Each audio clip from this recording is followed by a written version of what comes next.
স্বাগত খেলা যোগে আপনাদের সাথে আছি আমি ফাইম রহমান। দেশের ক্রিকেটে ব্যাট বলের গল্প যেন হারিয়ে যাচ্ছে। নতুন আলোচনা আঙ্গুল নিয়ে প্রেসিডেন্ট বক্সে এম নাজমুলের সঙ্গে ফারুকের সেই ভাইরাল ছবি নিয়ে অবশেষে মুখ খুললেন সহসভাপতি ফারুক আহমেদ। বলছেন কোনো দ্বন্দ্ব নেই, সবই গুজব। ভারতের নিরাপত্তা ইস্যুতে বাংলাদেশের দাবি হালকাভাবে নিয়েছে আইসিসি। ফারুকের বক্তব্যে সে কথাও উঠে এসছে। সাইফুল রূপকের রিপোর্ট। আমার আঙ্গুলটা এটা আমার আঙ্গুল না, এই আঙ্গুলটা কোত্থেকে আসছে আমি জানি না। M Nazmul Islam, topic of the town, বিসিবির আলোচিত সমালোচিত পরিচালক, দেশের ক্রিকেটের ট্রেন্ডিং এর টপ 4 থেকে সরানোর সুযোগ কই? ক্রিকেটারদের নিয়ে বেফাস মন্তব্য করা ফিন্যান্স কমিটির এই চেয়ারম্যানের সাথে নাকি বোর্ডের অন্য পরিচালকদেরও আছে দ্বন্দ্ব। বিসিবিতে কান পাতলে অমন কানাঘুষাও শোনা যায়। এরই মাঝে প্রেসিডেন্ট বক্সের একটা ছবি যেন আগুনে ঘি ঢেলে দিয়েছে। তবে কি সত্যি এম নাজমুলকে শাসিয়েছেন সহসভাপতি ফারুক আহমেদ?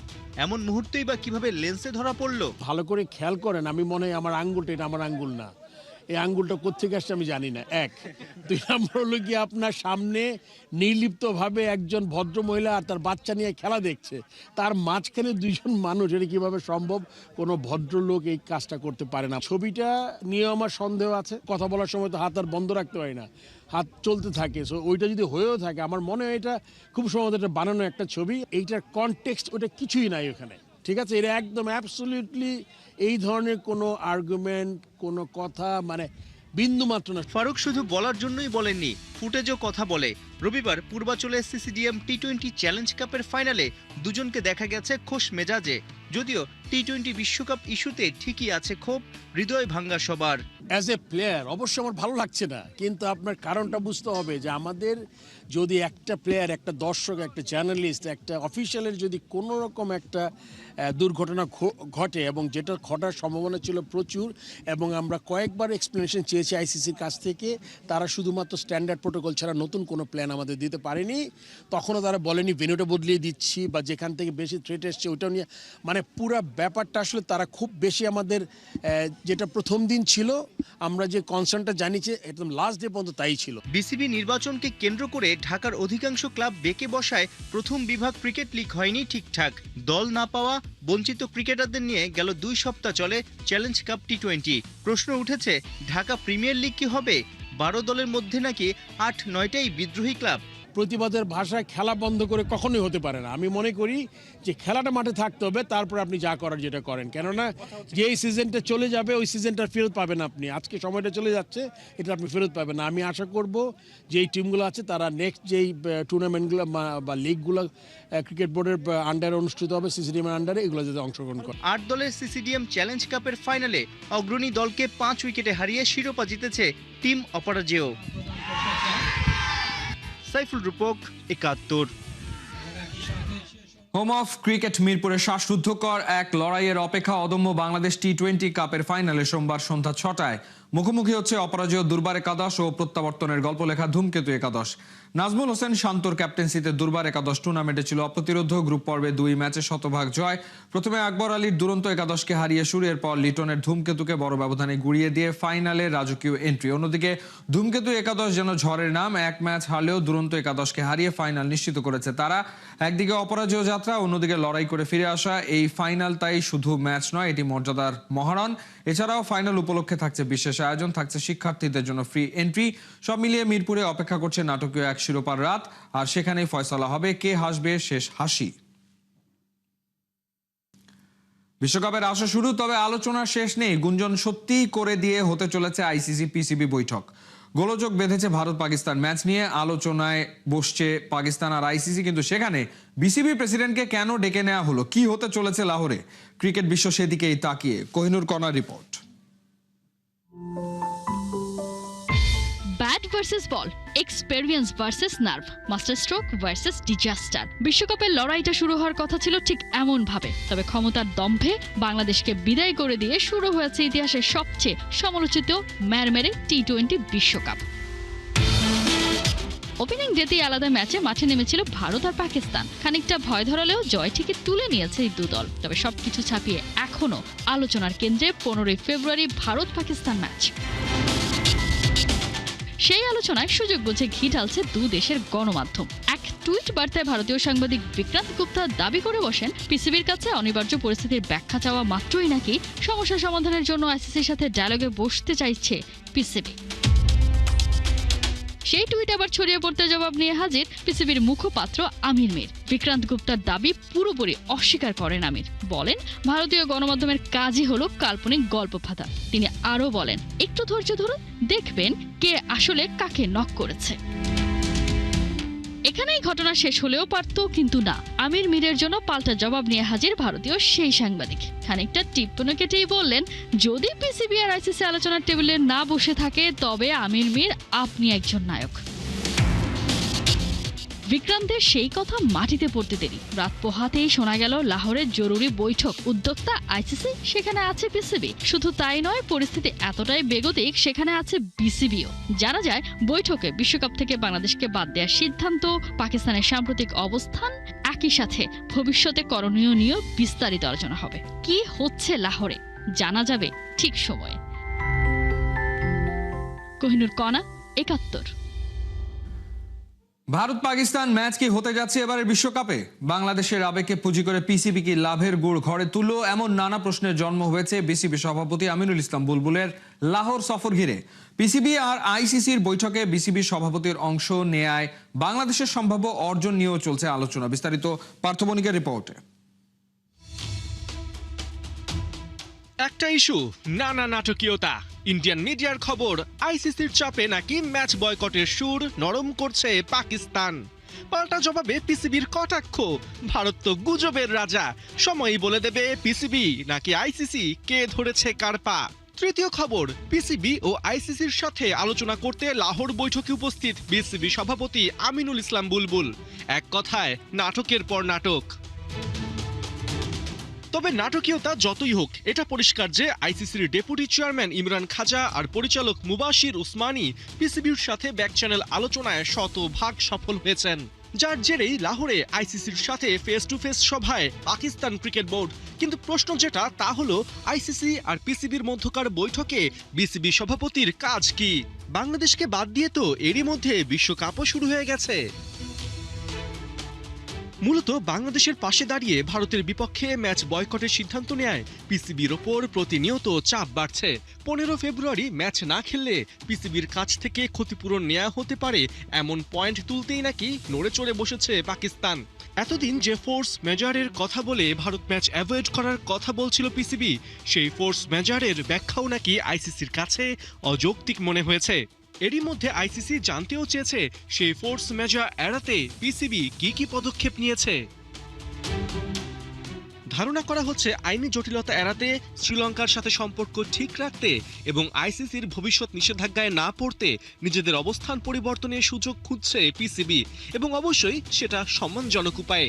জানা গেছে শেষ মুহূর্তে পিসিবি থেকে এমন স্টেটমেন্টও আসতে পারে যে লাহোরের বৈঠকে বিসিবি সভাপতি আমিনুল ইসলাম বুলবুলের অনুরোধেই তারা ম্যাচ খেলতে রাজি হয়েছে। এতে পাকিস্তানের এক ঢিলে দুই পাখি মারা হবে। প্রথমত, আইসিসির শাস্তি এড়িয়ে ভারত ম্যাচ খেলার জন্য একটা অজুহাত খুঁজে পাবে তারা, এবং দ্বিতীয়ত, বাংলাদেশের পাশে থাকার জন্য পাকিস্তান যে সমর্থন কুড়িয়েছে সেটাও অটুট থাকবে। সব মিলিয়ে যে বাংলাদেশের জন্য ভারত ম্যাচ বয়কটের সিদ্ধান্ত নিয়েছিল পাকিস্তান, সেই বাংলাদেশের কাঁধে বন্দুক রেখে ওই সিদ্ধান্ত পরিবর্তন করা হচ্ছে কিনা এখন সেটা ভাবারও সময় এসেছে। মূলত আগামী কদিনের মধ্যেই আমিনুল ইসলাম বুলবুলের লাহোর বৈঠকে অংশ নেবার কারণ পরিষ্কার হয়ে যাবে। জানা যাবে তিনি কি দাবার গুটি হতে সেখানে গেছেন, নাকি বিশ্বকাপ না খেলায় বাংলাদেশের সম্ভাব্য যেসব ক্ষতি হতে পারে সেগুলোরও প্রশমন করে এসেছেন। পার্থ বণিক, ৭১। বাংলাদেশের সাফ জয়ী দলের সদস্য ফুটবলারের জীবন শেষে রাজনীতিতে মিশলেন, তারপর আমিনুল হক বারবার পড়েছেন ক্ষমতাধরদের রোষানলে, হয়েছেন স্বৈরাচারের টার্গেট। সেই নির্যাতনের দিনগুলো পেরিয়ে এবারে তিনি ধানের শীষের ব্যানারে নির্বাচনের লড়াইয়ে জনগণের কাছে ভোট চাওয়া চেয়ে গুরুত্ব দিচ্ছেন। ঢাকা 16 আসনের মানুষকে কতটা কি দিতে পারবেন সেদিকে তার দায়িত্ব সাধারণ মানুষকে নেওয়ার আহ্বান জানালেন তারেক রহমান। খালিদ জামিলের রিপোর্ট। আপনাদের এই এলাকার সন্তান আমিনুলের হাতে আমি এই ধানের শীষ আজকে তুলে দিয়েছি। আপনারা আমিনুলকে 12 তারিখ পর্যন্ত দেখে রাখুন। আমিনুলকে আপনারা দায়িত্ব দিন। আমিনুল দায়িত্ব, এলাকার মানুষের দায়িত্ব। ইনশাল্লাহ আমিনুল জিতলে পরে, ধানের শীষ জিতলে পরে 13 তারিখ থেকে আমিনুল এলাকার মানুষের দেখভাল করছে কিনা, এলাকার উন্নয়নে কাজ করছে কিনা, সেইটি দেখার দায়িত্ব ইনশাআল্লাহ আমার।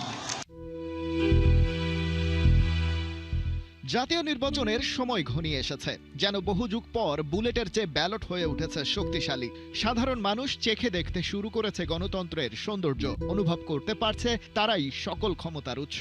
আর সেই ক্ষমতার প্রয়োগ বাংলাদেশে ঘটবে 12ই ফেব্রুয়ারির জাতীয় নির্বাচনে। সময় বেশি নেই, তাই ঢাকায় একই দিনে 6 পথসভায় শনিবার বিএনপির চেয়ারম্যান তারেক রহমানের শিডিউল ফিক্সড। দুপুর নাগাদ আমিনুল হকের আসন ঢাকা 16-র পথসভায় পৌঁছান তারেক রহমান।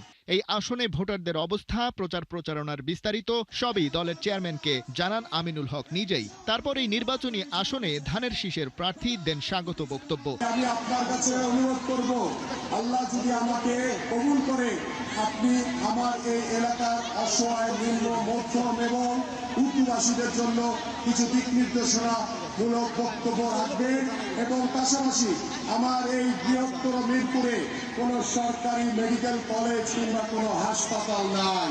আল্লাহ যদি আমাদেরকে কবুল করে, ইনশাআল্লাহ আমরা যদি সরকার গঠন করতে পারি, আমি আপনার কাছে নিবেদন করছি আমার এই এলাকায় একটি সরকারি হাসপাতাল এবং একটি সরকারি মেডিকেল কলেজ তৈরি করে দিবেন ইনশাআল্লাহ। বক্তব্যের কোথাও এলাকার জনসাধারণের কাছে ভোট চাইলেন না নিজে।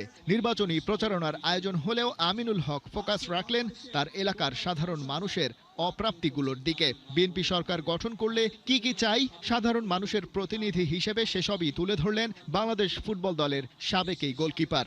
আর নিজের বক্তব্যে তারেক রহমান জানালেন, এমন একজন আমিনুলকে দিয়ে হবে না, এমন অগণিত আমিনুলের প্রয়োজন নতুন বাংলাদেশ গঠনে। আপনাদের এলাকার সরকার আমিনুল যেমন একজন প্রফেশনাল খেলোয়াড়, শুধু আমিনুল একা কেন হবে, আমিনুল মোতাবেক শত শত আমিনুল কিভাবে আমরা তৈরি করতে পারি দেশে, সেটির উল্লেখ আমরা করেছি প্রিয় ভাই বোনেরা। বিভিন্নভাবে গত 1 যুগেরও বেশি সময় ধরে নির্যাতিত হয়েছেন, অত্যাচারিত হয়েছেন, নিজেদের জীবন উৎসর্গ করেছেন। আমরা আমাদের সেই মহান যখন উপস্থিত হয়েছি, যেখানে আমরা নিজেদের রায় দিয়ে জনগণের সরকার প্রতিষ্ঠিত করতে পারব। রাজা আসে, রাজা যায়, সাধারণ মানুষের জীবনের সংকটগুলোই কেবল রয়ে যায়। আমিনুল হকরা উঠে এসেছেন ওই সাধারণ মানুষের কাতার থেকেই। ওই মঞ্চ পর্যন্ত পৌঁছতে দিতে হয়েছে বহু শ্রম আর ঘাম। এবার তাই ব্যালট হাতে ভোটারদের প্রত্যাশা, শীতাতপ নিয়ন্ত্রিত পার্লামেন্টে সাংসদের চেয়ারে বসে ভর দুপুরে তপ্ত রোদে অপেক্ষারত এই মানুষগুলোকে আমিনুলরা ভুলে যাবেন না। খালিদ জামিল, ৭১। দেশে বইছে নির্বাচনী হাওয়া, সেই হাওয়া লেগেছে জাতীয় দলের সাবেক ক্যাপ্টেন তামিম ইকবালের শরীরেও। রবিবার গাজীপুর 2 আসনের বিএনপি মনোনীত প্রার্থী এম মঞ্জুরুল করিম রনির আমন্ত্রণে শহরের পিটিআই অডিটোরিয়ামে এক অনুষ্ঠানে অংশ নেন তামিম ইকবাল। আলোচনা করেন সব ধরনের খেলাধুলোর সুযোগ সুবিধা বৃদ্ধির ব্যাপারে। ফয়সাল হাবিবের রিপোর্ট।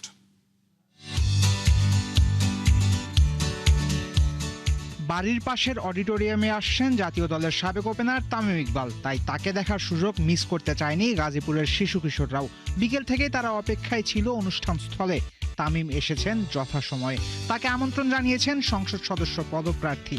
এরপর মানুষের ভিড় ঠেলে মঞ্চ পর্যন্ত পৌঁছাতেও বেশ খানিকটা সময় লেগে গেছে তামিমের। অনুষ্ঠানের বিষয়বস্তু ছিল গাজীপুরে খেলাধুলার ভবিষ্যৎ নিয়ে আলোচনা। তাই জাতীয় সঙ্গীতের পরে শুরু হয়েছে মূল পর্ব। অডিটোরিয়াম ভর্তি বিভিন্ন খেলাধুলা সংশ্লিষ্ট মানুষজনকে তামিমই অনুপ্রাণিত করেছেন নিজেদের সমস্যার কথা জানাতে। দর্শকদের কাছেও অভিযোগ জানতে চাওয়া হয়েছে। সেই অভিযোগ নিয়ে এমপি পদপ্রার্থীর সাথে আলোচনা হয়েছে তামিমের। ক্রিকেটের মানুষ হওয়ায় তামিম নিজে ক্রিকেট এবং ক্রিকেটারদের সমস্যাটা বেশি অনুধাবন করেছেন।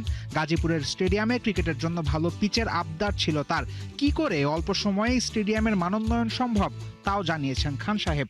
আর বিশেষ গুরুত্ব দিয়েছেন স্কুল ক্রিকেট উন্নয়নের ব্যাপারে। একটা স্কুলের সাথে আরেকটা স্কুলে একটা রেশারেশি থাকে, একটা মিষ্টি রেশারেশি থাকে। ওই রেশারেশিটা আমাদের স্পোর্টসে আনতে হবে। যে ফর এক্সাম্পল আমি হলাম সানশাইন গ্রামার স্কুলের স্টুডেন্ট ছিলাম, আমার সাথে সিজিএস চিটাগং স্কুল, সবসময় একটা রেশারেশি থাকতো। যদি একটা ফুটবল খেলি, ক্রিকেট খেলি, পড়াশোনা, রেজাল্ট সব দিক থেকে ওই ভালো জিনিসটাকে আমাদের স্পোর্টসে ইউটিলাইজ করতে হবে। আপনি প্রথম বছর হোক টাকা খরচ, সেকেন্ড বছর হোক, 3 বছর হোক, চতুর্থ বছর যায় কিন্তু স্কুলরা ইনভেস্ট করা শুরু করবে। আর আমি মনে করি যে this is the right plan, because এই একটা সেক্টর যে আমরা কিন্তু আনটাচড বলতে পারি। হ্যাঁ, নামের অবস্থায় খেলা হয়, খেলা যে হয় না আমি তা বলছি না, খেলা হয়, বাট খেলার মতো হইতে হবে। এদিকে এমপি পদপ্রার্থী রনির কণ্ঠে ঝরেছে খেলাধুলায় গাজীপুরের পিছিয়ে পড়ার আক্ষেপ। রনি তামিমের দেয়া পরামর্শ গ্রহণ করেছেন সাদরে, বলেছেন অল্প দিনেই এই জেলার খেলাধুলার চিত্র বদলে যাবে। আনফরচুনেটলি গাজীপুরে আমাদের একজন ক্রীড়ামন্ত্রী ছিলেন, কিন্তু তারপরে গত 17 বছরে এই গাজীপুরের দুরবস্থা। শুধু ক্রিকেট না, আমাদের স্কুলগুলোতে স্পোর্টস আরো বাড়ানো দরকার এবং স্কুল ক্রিকেট তো অবশ্যই চালু থাকা দরকার এবং 17 বছর গাজীপুরে কোনো লিগই হচ্ছে না। তো সেই লক্ষ্যে আমরা কাজ করব এবং মাঠের কথা যেটা আসছে যে